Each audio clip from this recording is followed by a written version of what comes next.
Focus TV international breaking নিউজে আপনাদেরকে স্বাগতম। আসুন জেনে নেই আজকের প্রধান সংবাদ শিরোনামগুলো। ডিয়েগো গার্সিয়া ঘাঁটি ব্যবহারের অনুমতি দিতে দেরি, স্টারমারের ওপর ক্ষুব্ধ ট্রাম্প। হামলায় ক্ষতিগ্রস্ত এলাকা পরিদর্শন করেছেন নেতানিয়াহু। ইরান ইসরায়েল যুক্তরাষ্ট্র সংঘাতে যুদ্ধবিরতির আহ্বান জানিয়েছে রাশিয়া আমিরাত। ভারত কানাডার মধ্যে 10 বছরের পারমাণবিক জ্বালানি চুক্তি।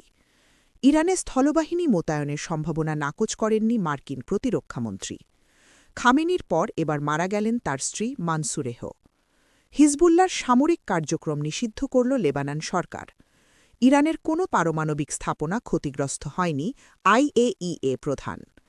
কুয়েত ভুলবশত 3টি F-15 যুদ্ধবিমান ভূপাতিত করেছে মার্কিন কেন্দ্রীয় কমান্ড। খামেনিকে হত্যার প্রতিবাদে পাকিস্তান জুড়ে বিক্ষোভে নিহত অন্তত 23। জর্ডানের আকাশসীমা সন্ধ্যা 6টা থেকে সকাল 9টা পর্যন্ত বন্ধ থাকবে। নেতানিয়াহুর কার্যালয়ে ইরানের হামলা, দাবি বিপ্লবী গার্ডের।